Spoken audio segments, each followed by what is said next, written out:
বরগুনার আমতলীতে সরকারি খাল দখল করে বিএনপি নেতার মার্কেট নির্মাণ। বরগুনা প্রতিনিধি ইত্তিজা মনিরের রিপোর্টে বিস্তারিত। সাথে আছে আমি রাজিয়া সুলতান। আপনারা দেখছেন i1 টিভি। প্রভাবশালী বিএনপির ওয়ার্ড সভাপতি আমতলী সদর ইউনিয়নের শারিকখালী ও মাইঠা সরকারি খাল দখল করে মার্কেট নির্মাণের কাজ চালিয়ে যাচ্ছেন।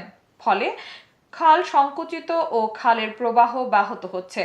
খালের দুই পারের মানুষ বলছেন, এভাবে খাল দখলের ফলে আমরা মারাত্মক ক্ষতির সম্মুখীন হব।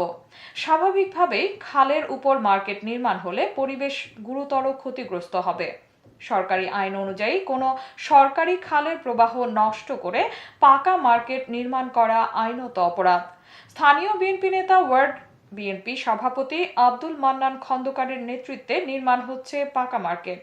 তার এ কাজে আপন ভাইরা সহায়তা করছে। স্থানীয় ভুক্তভোগীরা প্রশাসনের দ্রুত হস্তক্ষেপ কামনা করছেন। বরগুনার আমতলী উপজেলার আমতলী সদর ইউনিয়নের ওয়ার্ড বিএনপির সভাপতি 5ই আগস্টের পরপরই ব্যাপরা হয়ে ওঠে কোথায় কারো জমিতে ফাঁকফোকর আছে কিনা খুঁজে এবং দখলের পায়তারা করে ওয়ার্ড বিএনপি নেতা মোহাম্মদ আব্দুল মান্নান খন্দকার। অন্যদিকে আওয়ামী লীগের নেতাকর্মীদের নামের সামনে দোসর লাগিয়ে নিজের আত্মীয় স্বজন ও দলীয় প্রভাব খাটিয়ে দখলে মেতে ওঠে সরকারি খাল।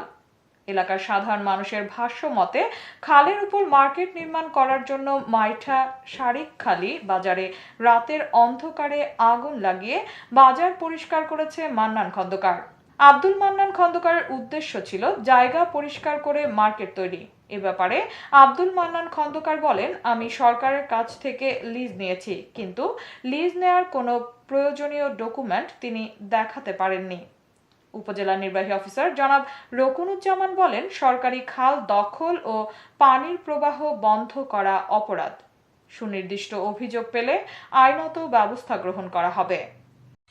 আমরা অনেক পূর্বকাল এটা বাজার, এই খালটা আমরা ওইতমার জন্য দেখি অনেক দিনের এইটা খাল সড়ক মানুষের যাতায়াতের জন্য এটা দরকার।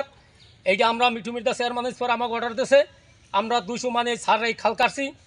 যখন এই খালটা কাটতে এইটা মানুষের মনোলগ্নের জন্য এইটা যে যখন এই বানটা কাটতে আসি, এইটা আমার উপরে হামলা করে আওয়ামী লীগের নেতারা, আওয়ামী লীগের দুঃসরা এই বানটা কাটতে দেয় না। আমরা জনগণের স্বার্থের জন্য জনগণের স্বার্থের জন্য এটা আমরা করছি। জনগণের স্বার্থ আমরা এটা চাই, এই খালটা আমরা মুক্ত চাই স্যার। আমরা এপার ওপার যারা বাস করতেছি ছোট বড়, আমরা চাই এই খালটা সুন্দর সুষ্ঠুভাবে পরিষ্কার থাক, এটা সচ্ছল থাক, এইটার পানি দিয়ে আমরা সরবরাহ করতে পারি সব কিছু। পাকিস্তান আমল থেকে এই বাজারটা আমাদের, বুঝছেন, এই বাজারটা পাকিস্তান আমল থেকেই আমার বাচ্চা ছাড়া মিলেই আসছে।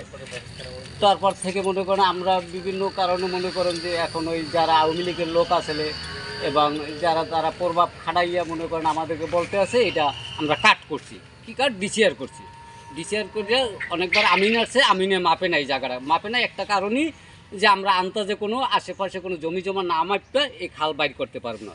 এতক্ষণ সঙ্গে থাকার জন্য ধন্যবাদ। i1 টিভি নিয়মিত আপডেট পেতে ভিজিট করুন আমাদের ওয়েবসাইট, ফেসবুক, ইনস্টাগ্রাম ও ইউটিউব চ্যানেলে।